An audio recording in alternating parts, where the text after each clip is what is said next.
Na-bless ba tayo? Isang palakpak nga sa na malakas para sa ating Panginoon. Tunay po talaga no, na napakabuti ni God sapagkat patuloy tayong binibigyan ng lakas. Binibigyan niya tayo ng maraming pagpapala. At sa tulong at awa ni God, kung patuloy lang tayong mananampalataya, kung patuloy tayong mananalig na ang Diyos natin ay talagang sapat sa buhay natin, hindi rin tayo magkukulang sa Kanya. Amen po ba? Amen. Kaya po sa umagang ito, nais po lang sana humingi ng konting panalangin para po tayo patuloy na gabayan ng ating Panginoong Diyos. Tayo po yung manalangin. Dakilang Ama o God, salamat po ng napakarami sa umagang ito sapagkat naramdaman namin kung paano mo kami iningatan, kung paano mo kami binigyan ng buhay, ng panibagong umaga, ng panibagong lakas, na muli ay narito kami at nakikita mo kung paano kami manambahan sa iyo, paano kami maglingkod sa iyo, at paano namin maitaas ang iyong banal na pangalan. Salamat Ama sa pag-iingat mo, at sa umagang ito, ang bawat sa amin ay bigyan mo ng karunungan nagmumula sa iyo, na sa ganun ang bawat salita na aming madidinig, ang bawat salita na aming pag-aaralan, ay hindi lang basta marinig, kundi may pamuhay, magamit namin, at ma-share namin sa mga nakapaligid sa aming nagnanais na lumapit at manambahan sa iyo. Ama, sa umagang ito, itago niyo po ang iyong napakalit na lingkod sa iyong likuran. Nawa Panginoon, ikaw ang makita, ikaw ang maramdaman, at ikaw ang magbigay ng mensahe mula sa kanila, na sa ganun Panginoon, ang bawat salita ng iyong babanggitin at sasabihin sa bawat isa ay maging kalakasan ng aming paniniwala, pananampalataya, at kalakasang espiritual. Salamat Ama, ng marami ang lahat ng itidalangin namin sa pangalan ni Jesus. Amen and amen. Magandang umaga po ulit. Ayun.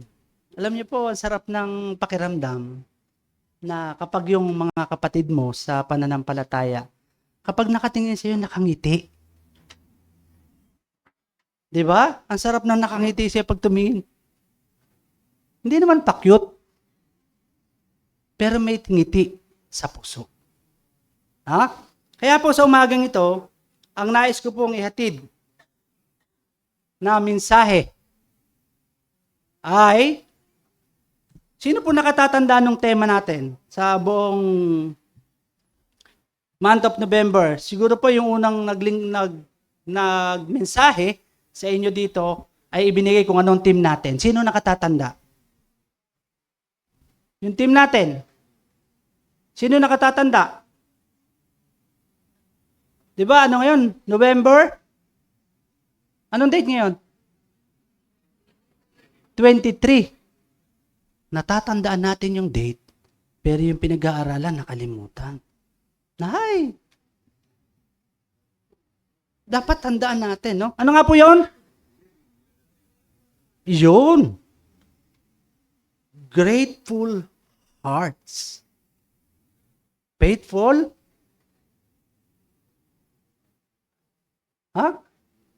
Living. Dapat, kung talagang tayo'y talagang nagpapasalamat, kung talagang tayo'y tapat, no? Na nagtitiwala sa Diyos, huwag natin kalilitaan ang bawat letra, ang bawat salita na tutulong sa iyo para ikaw ay manatiling malakas. Amen? Kaya nga po ang topic natin sa umaga ito, napakaganda. Ano ang sabi diyan sa ating makikita sa screen? Uy, ang bilis parang gusto na agad matapos. Ano ang sabi diyan? Faithfulness flows from gratitude. Nako, ang sarap ng ganito. Yung bang patuloy na nagtitiwala tayo ng may pasasalamat sa Diyos natin. Dahil every blessings na tinatanggap natin, patuloy itong ibibigay no matter what. As long as ng faith natin nananatili sa Kanya. Naniwala tayo doon? Kaya po yung ating teksto, hahanguin po natin sa mga taga-Lukas. Ang kapitulo po ay 17 at ang talata po ay mula sa 15 hanggang 16 na ganito po ang sinasabi. Yun. Parang yung screen natin, no, na nawawala. Doon sa likuran nyo, no. Pero doon sa harapan, steady naman, no? Ayun. So, ang sabi po sa 15 ng talata, maliwanag po ang sinasabi niyan. Sino po nagsasalita dito? Si Apostol Pablo. Kanino sinabi? Kay Timoteo. At bakit ito sinabi ni Apostol Pablo? Na ang sabi diyan, nang mapuna ng isa na siya'y magaling na. Ibig sabihin, merong nagkasakit at saka gumaling. Tama ba? So, ibig sabihin, pag tayo pinagaling ng Diyos, anuman ang kalalagayan natin sa ating pagkatao, sa ating katawan, sa buhay, ibig sabihin, pag nakita mo at naramdaman mo yung nakita mong magaling ka na, ano bang naramdaman natin? Sobrang thankful. Tama? At sa pagpapasalamat natin na ito sa Diyos natin, ito naman ang naramdaman ng Diyos natin, sobra ding saya. Di ba? At ito pang maganda, habang sinasabihan ni Apostol Pablo si Timoteo, ang sabi doon sa pinagaling na siya'y sumigaw ng may pagpupuri sa Diyos. Ganun po tayo pag nakaramdam ng pagpapala. Ganun po tayo at yun ang napipil natin kapag may tinatanggap tayo mula sa Diyos. O yung mga magulang dito, mga nanay, mga tatay, na binigyan ng pabor ang mga anak. At in-appreciate naman ni anak sa magulang, anong naramdaman ni nanay at ni tatay? Sobrang saya. Walang lungkot.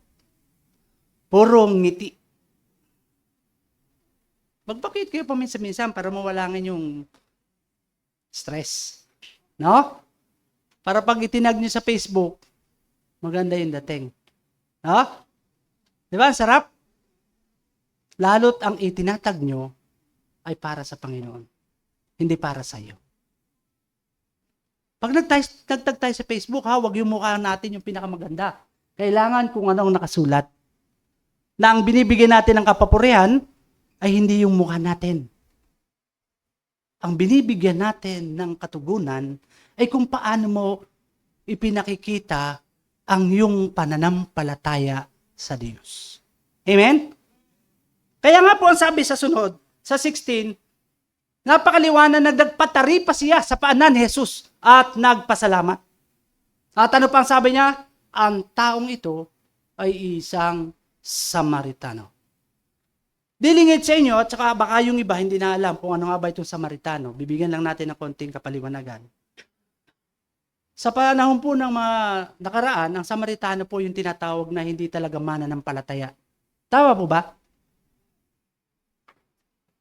Pero, dahil siya'y binigyan at pinagkalooban ng Diyos ng pagpapala, ibinalik naman niya ito sa Diyos ng higit pa sa tinanggap niya. Tayo po ba ganun magpasalamat sa Diyos? Tayo po ba pag binless ni God, ibinabalik ba natin to ng tama? Tayo po ba pag pinagpala ng Diyos, hindi ba natin nararamdaman yung yabang? Hindi ba natin nararamdaman yung pagmamalaki?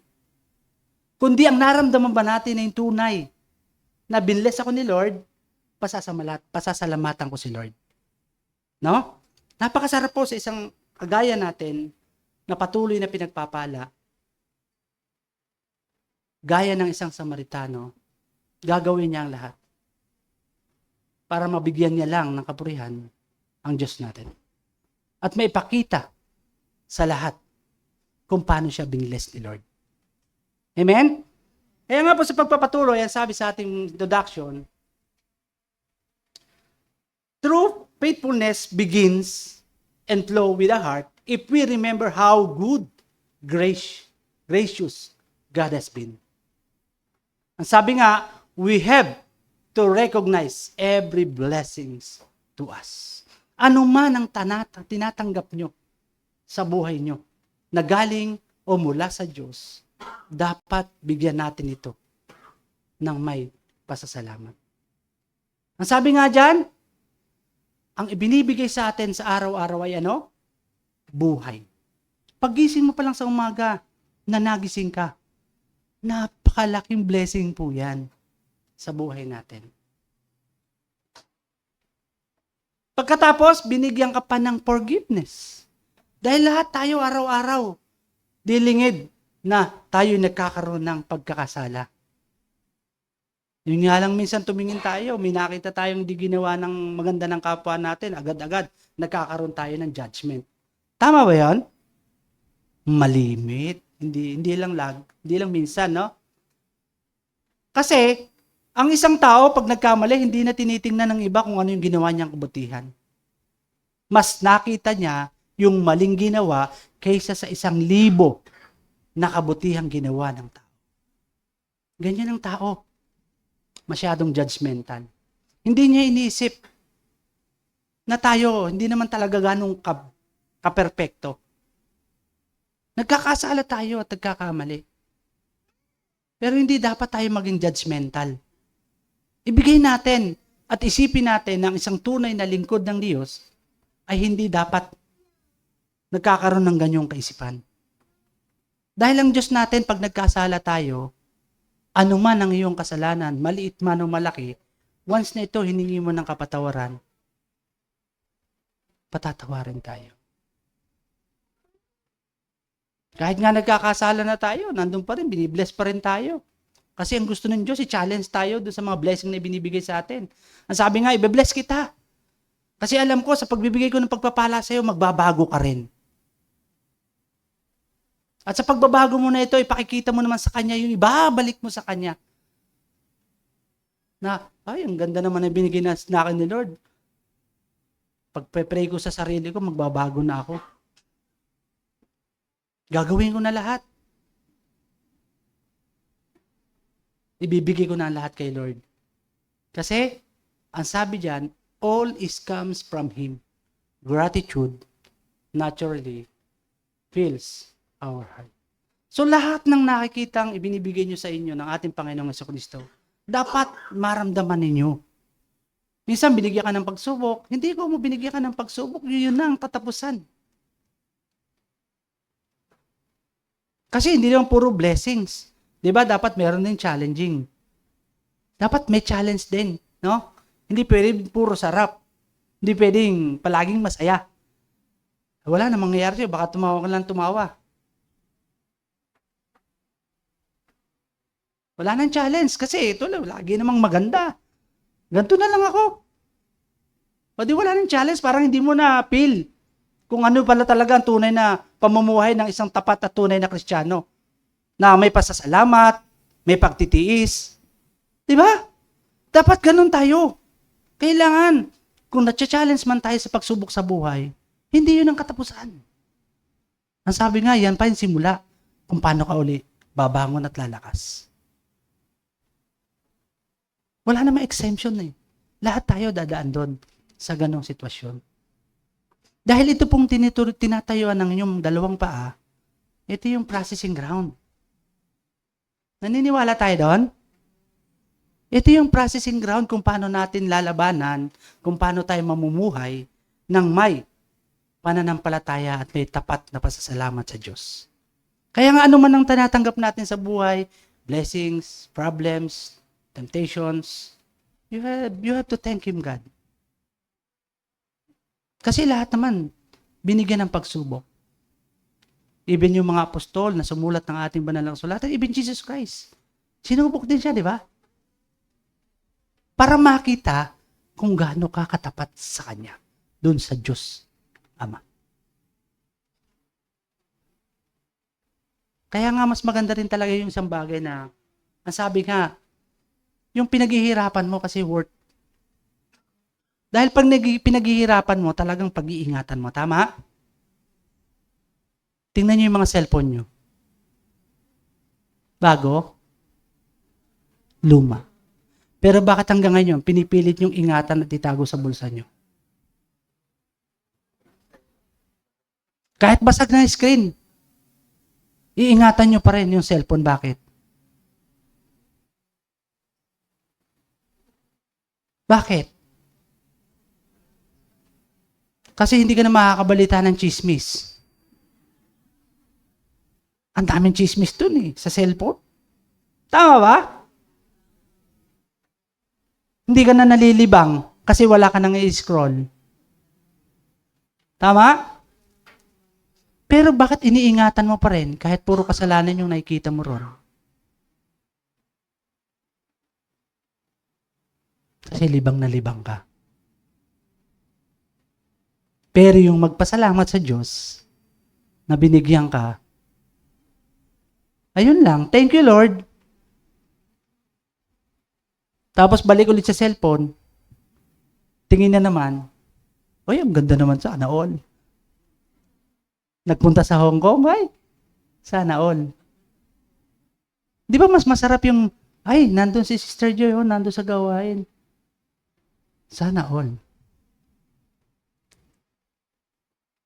Nagpunta dun sa kababayan kahapon sa National Convention niya, no? Grand Fellowship. Diba? Nakita mo rin si Sister Beng. Uy, sana all. Diba yun ang mas masarap na ilalab nyo, ilalike nyo, kasi para sa Panginoon.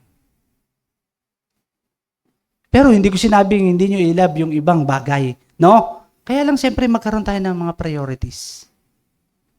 Hindi masama maglibang, hindi masama magsaya.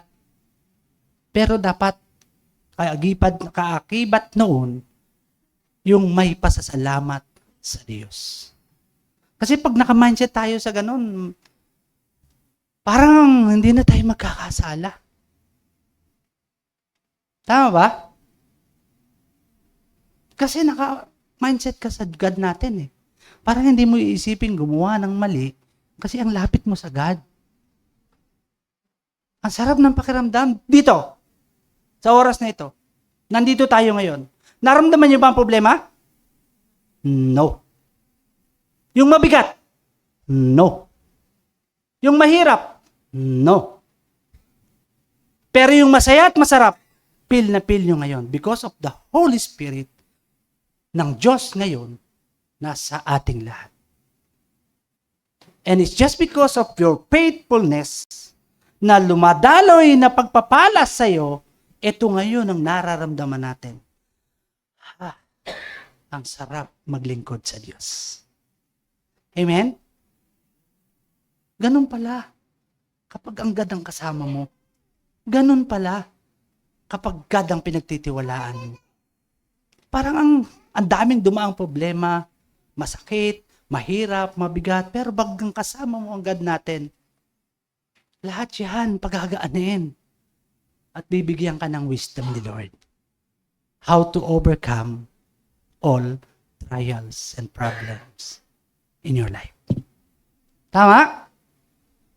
Okay, matulog Kasi isang oras pa ako dito. Kasi parang na-miss ko yung nakatayo dito No? Kasi doon sa barko, pag nagtuturo ako doon, ang hirap magturo.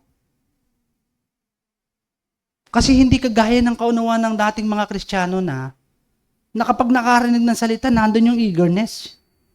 Yung desire nyo. Kung paano maglingkod.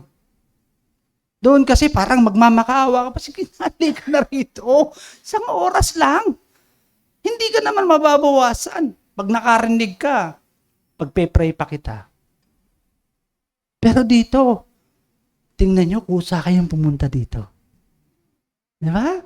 Amen? Mas Brother Edwin yan, layo pa na pinanggalingan yan, Paco, Santa Ana.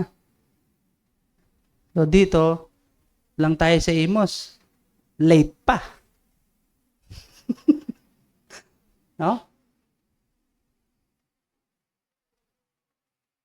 So, alisin na natin yan. Baka mamaya kung ano na. Sige, tuloy na natin. Baka magtampo kayo sa akin. No? Ang sabi dyan sa sunod, ayaw nang bumalik. Yun. Ang sabi dyan, and from the gratitude grows desires to love Him, obey Him, and walk in His way. Our faithfulness to God is not driven by duty alone, but by a thankful heart that responds to His unending mercy. the more we appreciate God's goodness, the more committed we become to live for Him and remain steadfast in our faith. Tunay po, no? Na kailangan patuloy ang paglago natin. Kung paano natin mapapasalamatan, mamahalin ng Diyos natin, susundin ng Diyos natin, at patuloy tayong mamumuhay ayon sa kanyang mga kalooban. Huwag tayong magsawa doon. Stand firm. Dahil ang sabi nga ng Panginoon, di ba? Sa kanyang sinulat, na ang manatili hanggang sa wakas ay siya lang ang palagi ko narinig kay Sister Peli to eh. Alam mo yung Nanay Peli natin, hanggang ngayon, pag narinig ko yung verses na to, lagi ko naalala to eh.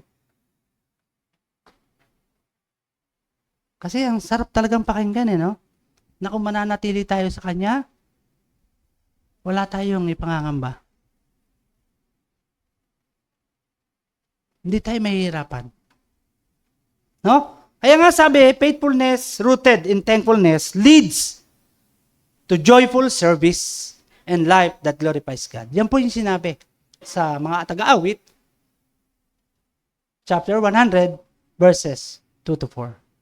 Kaya nga po, lagi natin tatandaan yan, no? Kaya bago tayo tatlong bagay lang naman, no? Ang aking ihatid sa inyo.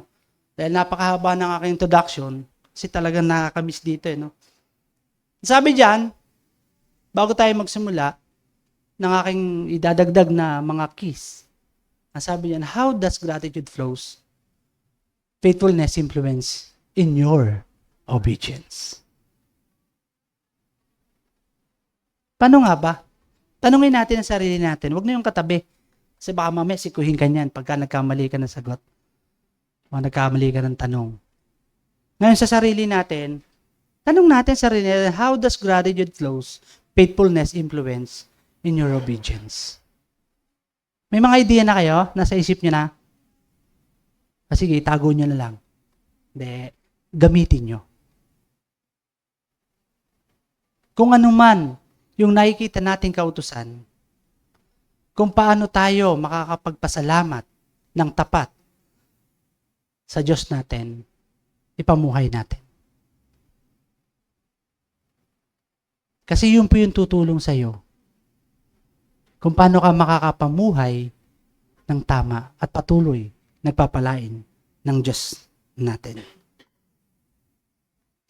Kaya nga sabi diyan sa pagpapatuloy, ang sabi diyan, when a heart is filled with gratitude to God, that gratitude naturally produces faithfulness. And that faithfulness become foundations of your obedience. Ang sabi nga sa scripture, gratitude is not just a feeling. It shapes how we live.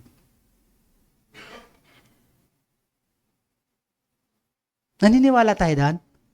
Na Diyos talaga ang tutulong sa atin sa lahat? Siya ang uhubog sa iyo. Kung paano ka mananatiling matibay, magiging tapat at patuloy na magpapasalamat sa ating Ama. Kaya meron lang po tayong tatlong bagay lang. Ano nga ba yung sinasabi? Yung mga bagay o keys of faithfulness flow from gratitudes. Ano ang kailangan nating alamin? Ano ang maging susi natin o karagdagan para makita natin yung talagang pagiging tapat natin? Sa binibigay sa atin ng ating Panginoong Hesus. Ano yung una? Acknowledge God's goodness. Uy, palagi naman sinasabi natin yan eh. Na ang Diyos talaga napakabuti. Di ba? Pero ikaw, anong ginagawa mo?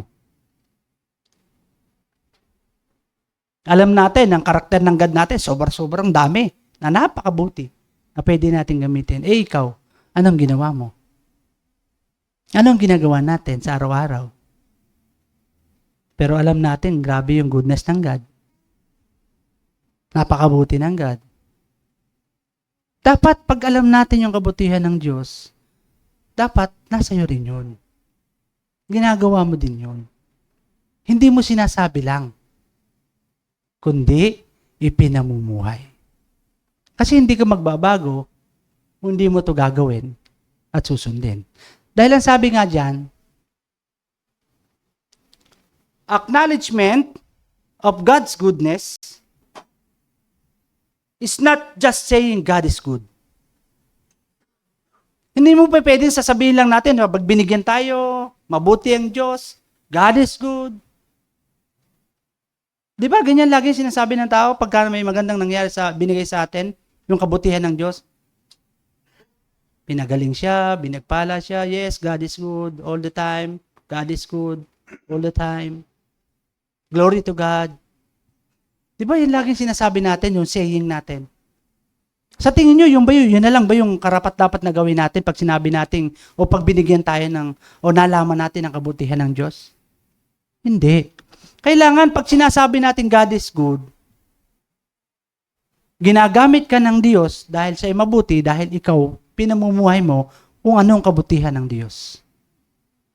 Mahirap kasi yung sinasabing always, God is good all the time, God is good. Di ba may kanta nun? Di ba, meron? Sa Joy, may kanta nun eh.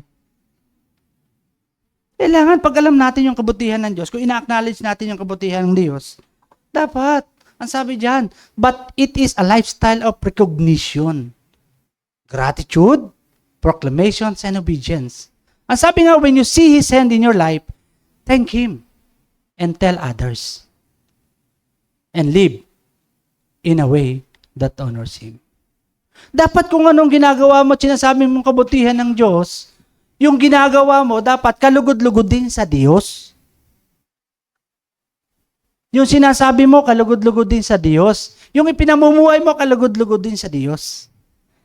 Di ba? Ang sarap ng ganun. Kasi in-acknowledge mo eh.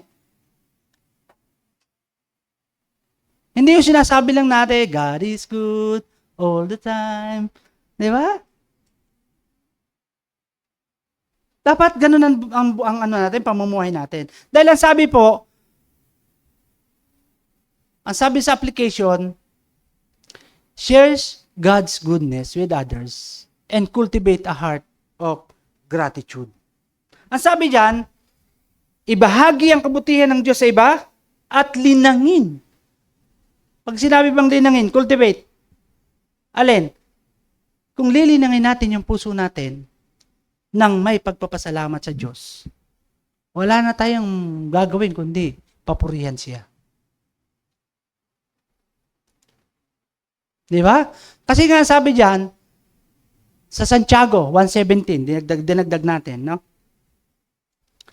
Ang sabi diyan, ang lahat ng mabuti at ganap na kalooban ay buhat sa Diyos mula sa Ama na lumikha ng mga tanglaw na sa kalangitan. Hindi siya nagbabago o nagpapakita ng bahagyamang pagbabago.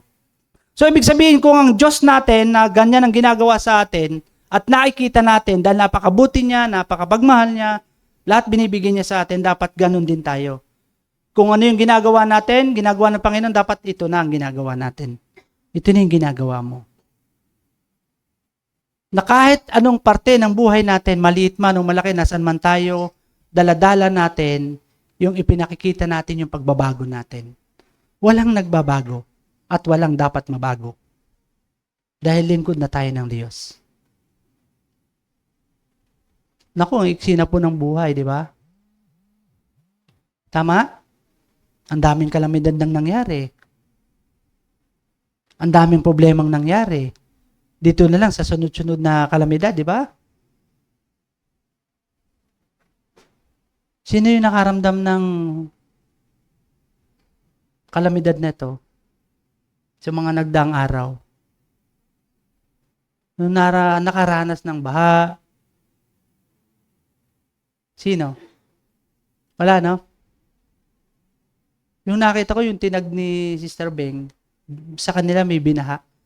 Pero dahil napakabuti ng Diyos, hindi niya pinantulutang tumuloy sa bahay niya. So that is the goodness of God na talagang kumikilos.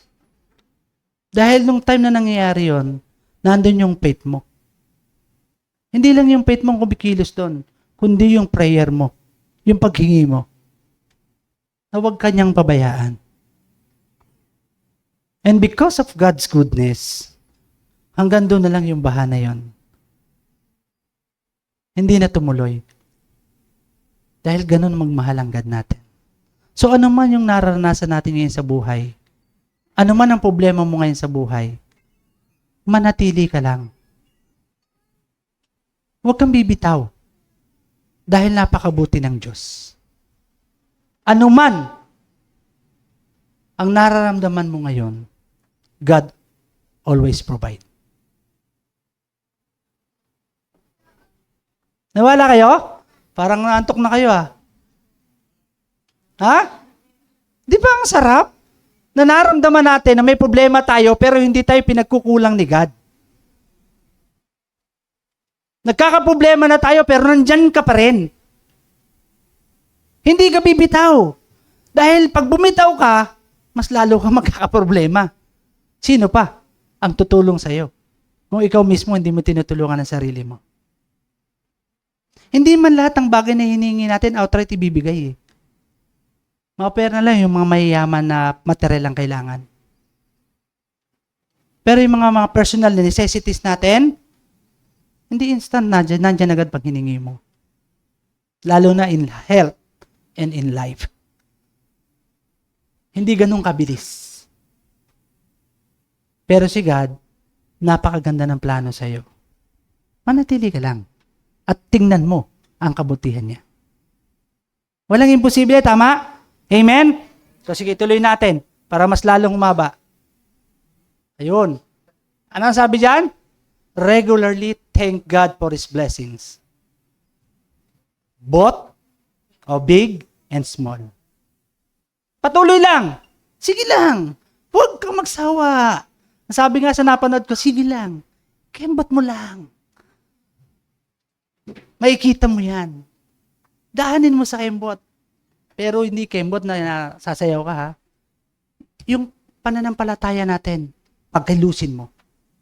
Paggalawin mo. Kaya nga sabi, faith without work is dead Kung talagang nananiwala ka, nananampalataya ka, dapat yung pananampalataya mo buhay. Hindi patay. Kasi pag patay, disgrasya. Pero pag buhay, pag-asa. Amen? Ang sarap, no? Galing ni God. Kaya para humaba ulit. Ito pa sabi niya sa 1 Thessalonians 5:18. Ang sabi diyan, give thanks in all circumstances, for this God will for you in Christ Jesus. Di ba anong sabi sa talata? Magpasalamat tayong palagi. Dahil yan ang kaloob ng Diyos natin. Mabigat man yan, masakit man yan, mahirap man yan, hindi ka pababayaan ni God. Kaya alam mo, ang Diyos napakalapit sa iyo. Ikaw lang ang lumalayo. Tama? Pero pag signal sa internet, nawala, gagawin mo lahat para bumalik yung connections. Ha? Tama ba yan? Pag nawala internet, ba't nawala? Ay, nag-load ako kanina. Bakit pag ganun yung nawawala, ang bilis natin magkaroon ng response? Loko tong smart na to. Bigla na, binigyan agad ng signal ng provider. Tuwang-tuwa ka ngayon. So, mas natutuwa si God kung yung connection mo sa Kanya hindi nawawala, hindi napuputol. Because of His goodness. Tingnan mo, pag binigyan ka ng magandang signal, ang saya mo Ha? What if yung God na hindi tayo dapat mas maging masaya? No? Dapat ganun tayo Kaya nga sabi, sa patuloy, anong sabi sa pangalawa? By obeying God's command. Paano nga ba natin ito magagawa? Yung sumunod sa kanyang mga salita at sa mga utos niya. Kaya ba natin gawin to? Siyempre dapat. Pero paano mo ito gagawin? Magbasa ka muna. Kasi kung hindi mo babasahin yung kautusan, hindi mo malalaman yung mga commands niya. Kaya minsan, lagi ko na-relate sa cellphone eh. Kapag hindi mo makuha ang sagot, tatanong ka agad dun sa Google eh. Pero pag may problema, hindi tayo nagtatanong sagad. Pero sa Google, nagtatanong tayo. Pero hindi masama yun ha. Kasi karunungan din yun. Pero ang sabi sa kautusan, kung gusto mo matutunan ng lahat, sumunod ka muna. Saan? Sa kautusan. Sagad natin. Paano mo malalaman yung kautusan kung hindi ka nag-e-effort mag-aral at magbasa ng Biblia? Di ba? Kailangan, kung gusto mong matuto, kung gusto mong tumibay, kung gusto mong lumakas, ang iyong pananampalataya ay mag-aral ka. Sino pa yung mga estudyante ngayon dito? Taas yung kamay mga estudyante. Ayun, nasa dulo lahat, no? Di ba? Kung hindi kayo mag-aaral, makakatapos ba kayo? Hindi kayo makakapasa. Kaya kailangan patuloy yung inyong pag-aaral.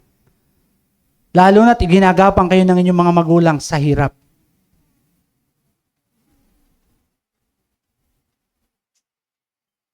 Dapat ganun tayo, no? Dinadagdag ko lang naman yan, no? Kasi mas maganda na, sabi nga yung paalala ay gamot sa taong nakakalimot. Ama? Kaya nga kami nandito. Para paalalahanan tayo. No? Kaya nga sa pagpapatuloy, sabi niya, obedience is an act of remembering God or who God is, what He has done. So ganyan po kasimple na kung tayo ay susunod sa isang paraan kung paano natin naalalahanin palagi ang Diyos at kung anong ginagawa niya sa atin. Dapat ganun tayo, no? Kaya nga sabi diyan, obeying God's commands biblically means aligning our thoughts, words, and actions with God's words because of love, faith, reverence for Him. Kaya nga sabi, obedience is not just about the rules. Kasi pag doon tayo nag-base, doon sa rules, wala.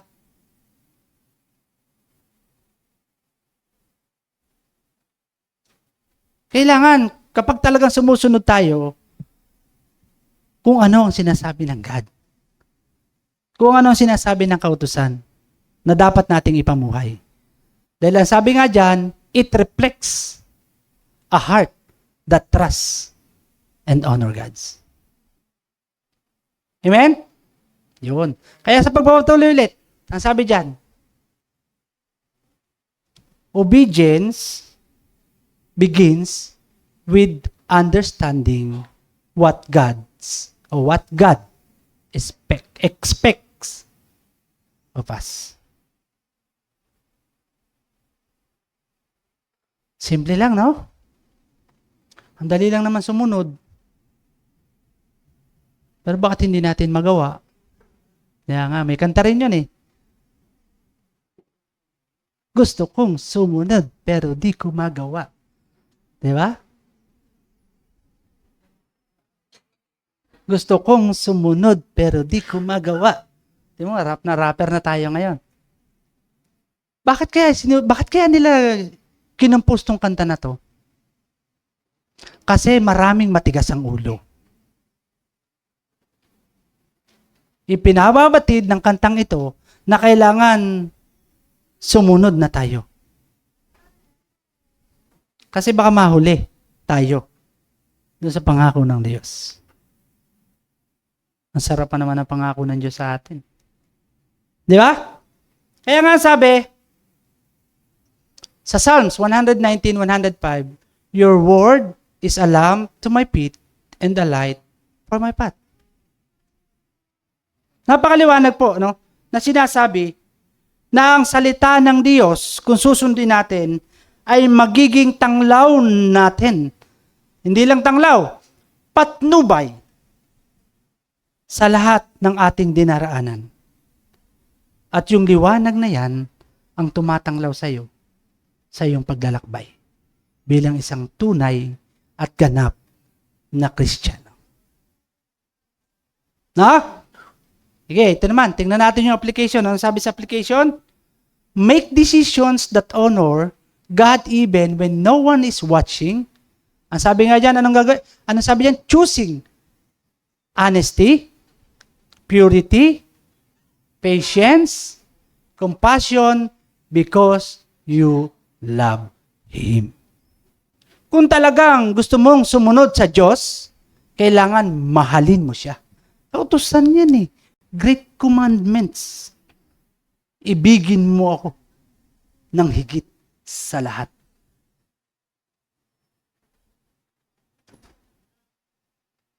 So, paano tayo susunod kung di tayo patuloy na magmamahal sa Diyos natin? Minsan nga, yung mga bagay na nasa paligid mo, kaya mong ingatan. Umaaari nga, ilagay mo pa sa vault. Para wag marumihan, para wag mawala. 'Di ba? So, dapat ganun din tayo sa God natin. Dapat ipakita natin how we love Him. Ano nga ba? At paano ko ba minamahal ang God natin? No? Kaya sige, tuloy natin ulit. Ang sabi sa John 14:15, ano sabi diyan? If you love me, keep my commands. Diba? Liwanag. Isinulat pa ulit. If you love me, keep my commands. Pero ang bilis natin makalimot. Paglabas ng pintuan ng church, yung commands, iba na. Nakalimutan na. Ang bilis. Bakit kaya? Bakit kaya yung salita ng Diyos pag nasa labas tayo, minsan nakakalimutan natin agad? Ano kaya ang dahilan? Dito, talagang parang ramdam na ramdam mo, lakas ng faith mo. Paglabas ng pintuan ng church natin, iba na agad ang naramdaman mo kasi ang hinahanap mo kung saan ka pupunta at sasaya. Pero tandaan natin hindi masama ang magkaroon ng mga pagsasaya dito sa ibabaw ng lupa. Hindi bawal. Basta alam natin nakalulugod sa God. Pero ang pinakamahalaga, yung commandments ng God natin, pinamumuhay na natin. Dahil yun ang tutulong sa'yo para magbago ka. Dahil yun ang iniintay na ng Diyos sa atin eh. Yun ang expectation ng God natin sa buhay natin. Kung ano ba yung pamumuhay mo habang nandito ka sa lupa. Dahil ang sabi nga kung ano man ang ginagawa mo ngayon, mabuti man yan o masama, ang sabi ng pag-aaral, pagsusulitan mo yan pagdating ng takdang panahon. Maniwala kayo dun. Biblikal po sinabi yan. Hindi akin yan. Diyos ang nagsabi niyan. Maliit o malaki na ginagawa mo, tama man yan o mabuti, kasalanan man yan o hindi, pagsusulitan natin yan. Ano ibig sabihin ng pagsusulitin? Anihin. Pagbabayaran natin yan. No? Sa maliwanag. Para matapos tayo kasi ang haba pa niyan eh. Ang sabi dyan, sa last, kailangan pala yun. Kasama pala yun sa mga keys of faithfulness flows from gratitudes. Kailangan ba talaga ng meditation? Paano ka ba manalangin? Sumisigaw ka ba? Hindi ka makakapag-meditate kung ang panalangin mo malakas pa sa tugtog ng stereo. Kailangan pag nananalayan ka, talagang nandun yung meditation. Kaya nga kailangan natin yung, bakit kailangan natin yung meditations on God's Word? Kaya ano yung meditate natin? Yung salita niya. Basahin mo, pag-aralan mo. Dahil yan ang kailangan. Dahil sabi diyan, meditation on God's Word is to practice and thinking deeply. Ito po yung tutulong sa'yo o o yung salita ng Diyos ang tutulong sa iyo kapag ginagawa mo ito palagi, kahit anumang kalalim yan, kapag patuloy mo binabasa, patuloy mo pinag-aaralan, paulit-ulit, at kung mas maganda, nagtatanong, hindi ka mahihirapan. Di ba? Kaya nga alam nyo, natutuwa ako pag may Bible study kasi nandun yung interaction. Nagtatanong, may mas magaling na sasagot, madali ko naiintindihan. O madali natin naiintindihan, tama? Napaka-importante po nun. Saka sabi diyan, pag nagme-meditate tayo ng salita ng Diyos, reflecting and internalizing the truths of the scriptures so that they will guide your thoughts, attitudes, actions. At sabi nga, it's not just a reading or hearing the word, but allowing God, anong sabi diyan? But allowing God it to shape your mind, heart, and life. Ano sabi diyan? It's not just reading or hearing the word, but allowing to shape your mind, heart, and life. Amen? Yun, salamat, malapit na. Kaya ang gagawin natin, apply it to your life. Your daily actions, thoughts, and decisions. Sabi nga dyan, sobra, no? Ang bilis, Ayoko pang matapos, Ayun. Ang sabi dyan, ang pagmumunis daw sa salita ng Diyos ay ang sinasadyang gawin ang may malalim na pag-iisip, pagninilay at pagtanggap sa mga katotohanan ng banal na kasulatan upang gabayan ang iyong isip, ugali, kilos. Hindi lamang ito pagbabasa o pakikinig sa salita, kundi ang pagpapahintulot na hubugin nito ang iyong isip, puso, at ang ating buhay. Liwanag, no? Kaya lang, pinapaalala lagi sa atin ng Diyos ang salitang ito. Ang sabi diyan, do not merely listen to the word, but do what it says.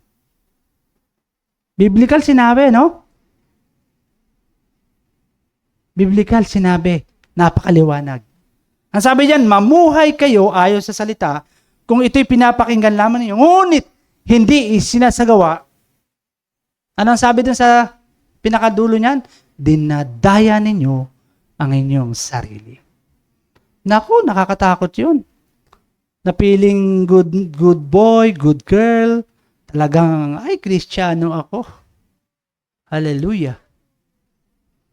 Pero yun pala.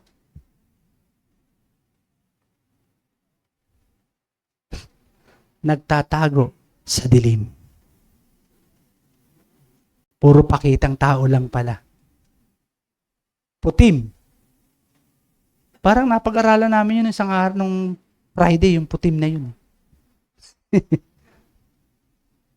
Kasi nagkaroon po kami ng topic, no? Na yung isang buhay daw ng tao, paano natin ma-relate sa bulak? Diba yung bulak, napakalinis, no? Pag kinuha natin yung bulak, at hindi mo rin ito gagamitin kung marumi. Ngayon, sa sarili mo, paano mo i-apply yung kalinisan ng bulak na ito? At paano mo ito i-apply sa'yo?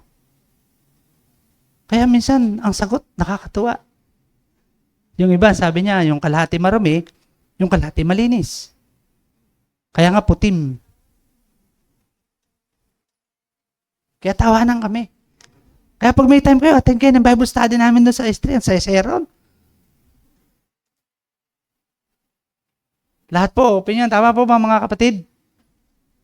Welcome lahat, no? Pero sana hindi lang doon. Dapat dito, ganun din tayo. Dapat dito pa lang ginagawa na natin. At tayo magiging ehemplo doon sa mga inaaralan natin. Tama? Dapat ganun tayo. Kaya nga sabi, do not merely listen to the word, but do what it says. Alam mo, sinabi na sa iyo, hindi mo pa ginawa, anong kasalanan, anong gagawin sa iyo ng Panginoon? Parurusahan tayo ng Diyos. Ayaw natin nun. Tama? Kaya kung ayaw yung maparusahan ng Diyos, eto na. Napapanahon na. Ang sabi, mamuhay kayo ayon sa salita ng Diyos. Huwag nyo lang daw itong pinakikinggan. Ang sabi diyan, kailangan ito isinasagawa. Dahil pag hindi niyo ito ginawa, dinadaya niyo ang inyong sarili. Sa kala nyo, sarili nyo lang dinadaya nyo. Pati God natin. Malulungkot. No? Kaya sa application po, anong sabi diyan? Grow in spiritual wisdom and understanding. Simple lang naman pala, no? Kailangan lang tayong lumago spiritual. Ano pa? Sabi sa Psalms 1:1-2, Blessed is the one whose delight is in the law of the Lord and who meditates on it day and night. Ganda na sinasabi sa banal na kasulatan palagi, no? Napakaganda na nakasulat sa talata. At kung araw-arawin ito natin babasahin, naku, hindi tayo maliligaw. Sabi diyan, mapalad ang taong hindi nakikinig sa mga payo ng masamang ngunit o hindi sumusunod sa masama nilang halimbawa, hindi siya nakikisama sa mga kumukutya at hindi nakikisangkot sa mga gawain ng masama. Dapat pag may nakikita tayong ginagawa ng kapatid natin, wag po tayong sasang-ayon lalo na't alam nating hindi maganda. Nagkakasala po tayo. Pag alam nating mali, tuldukan nyo na. Kapatid, ingat po tayo. Magagalit ang Diyos. Pag sinabi ng kapatid natin, alam nung mali, tuldukan nyo na. Kapatid, matakot tayo. Kasi hindi natin alam kung ibabalik sa atin ng God. Kaya huwag kayo makikiayon, ha? Sa biblical sinabi yan, ang sino mang nakikiayon, sa masama ay magkakasala. Kaya nga sa pangalawa, sa 2, sa halip kasiyahan na iyang sumunod sa kautusan ni Yahweh, binubuli-bili niya ito araw-araw. So araw-araw natin basahin ng Bible, no? Para mabasa natin ano ba yung commands, ano ba yung kautusan, ano ba yung sinasabi niya para gawin natin at hindi natin gawin, Bible pa magtuturo niyan. No? Kaya po sa pagpapatuloy, ang sabi niyan, yan sa Tagalog, mapalad ang taong hindi nakikinig sa payo ng masama at hindi sumusunod sa masasama nilang halimbawa. Pakaliwanag mo ang sinabi, hindi siya nakikisama sa mga kumukutya at hindi nakikisangkot sa gawaing masama. Maliwanag po yung sinabi ng Bible. Sa halip, anong sabi niya? Kasiyahan niyang sumunod sa kautusan ni Yahweh. Binubulay-bulay niya ito sa araw at gabi. Na? So, yun. Huwag natin kalimutan yan, para matapos na tayo. And because we need blessings of God upon our lives, ang sabi diyan, sinabi ng Diyos, magpakita siya nawa ng habag sa lahat ng umiibig sa Kanya at tumutupad sa Kanyang mga utos. Kung ang panalangin natin ay pagpalain tayo ng Diyos, kaya kailangan nating sundin ang Kanyang mga utos. At para po sa ating conclusions.